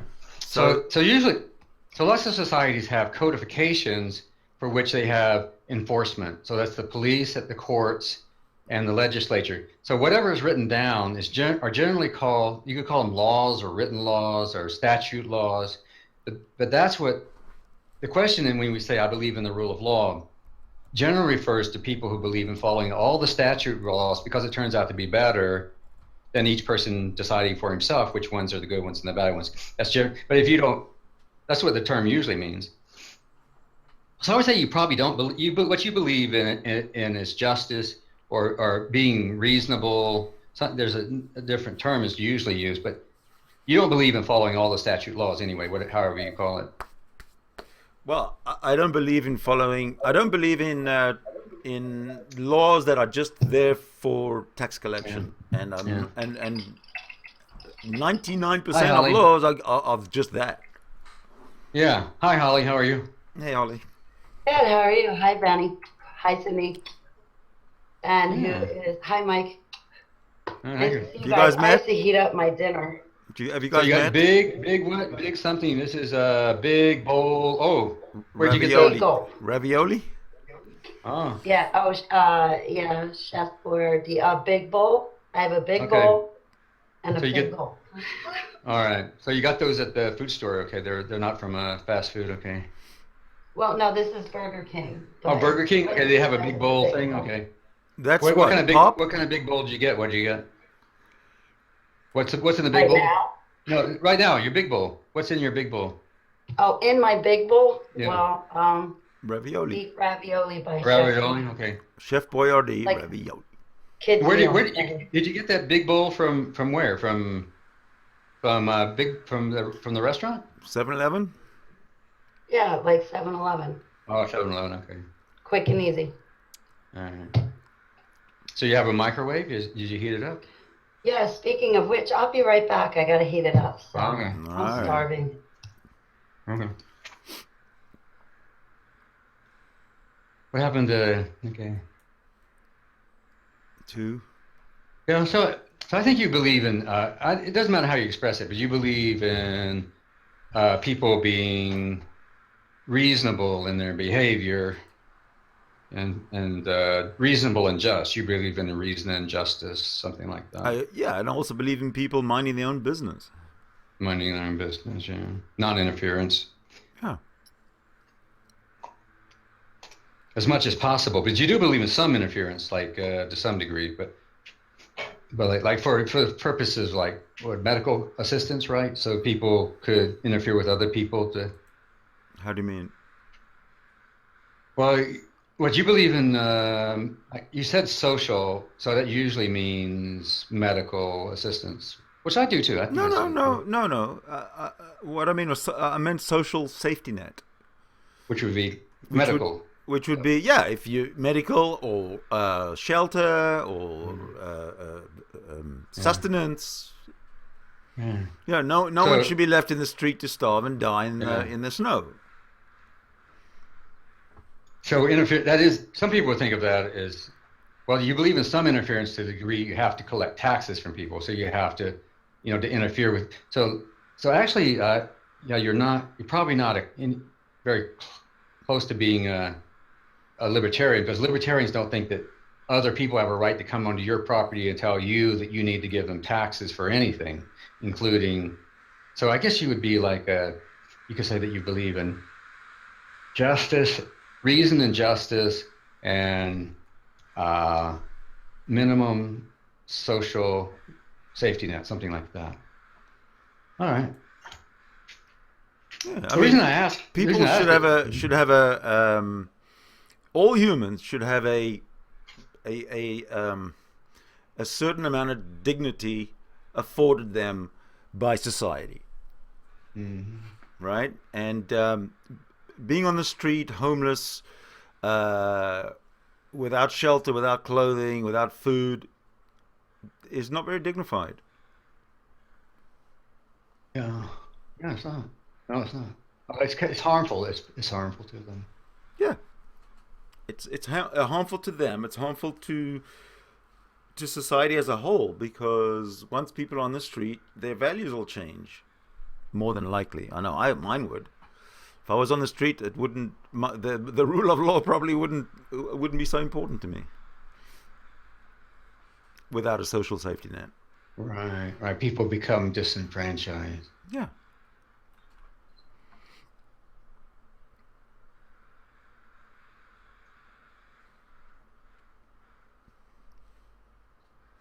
I believe in justice and reason and the social safety net and a social safety net. That's all you have to say.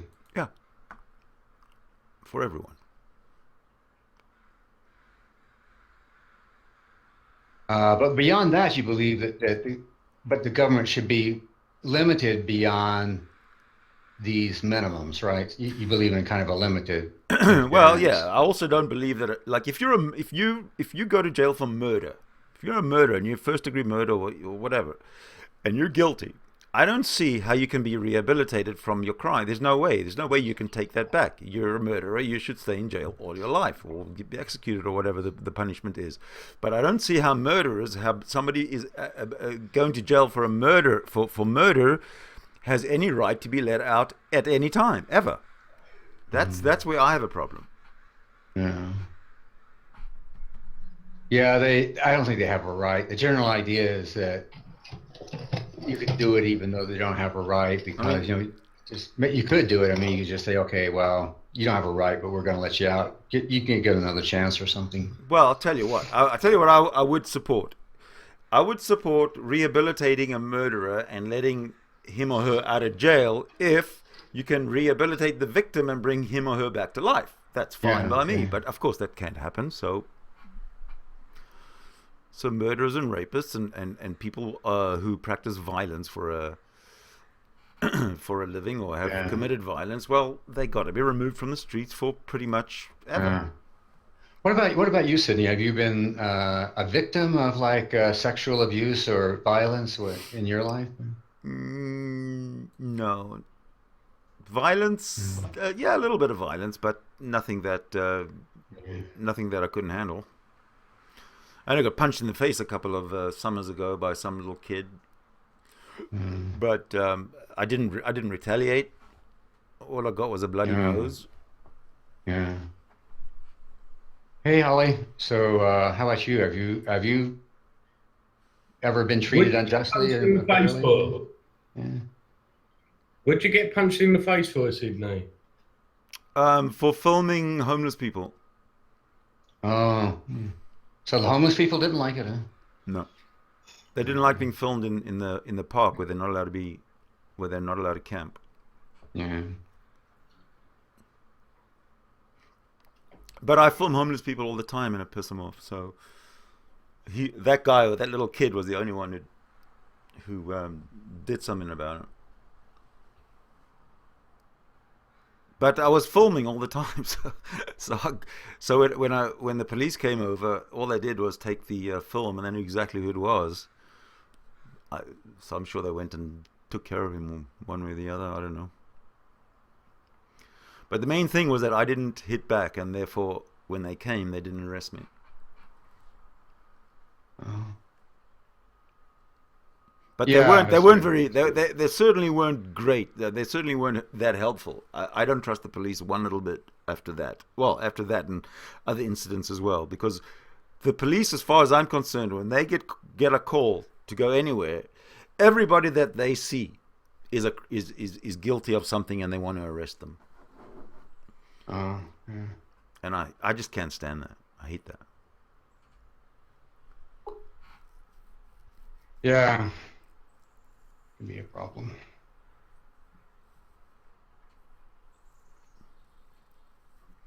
Where did Benny go? I bumped him out of the room. Now I'll speak. What the hell is that, Benny? Is this live? Yeah. No, it's not live. There's nothing live. Can anybody else see this? Why does he do that?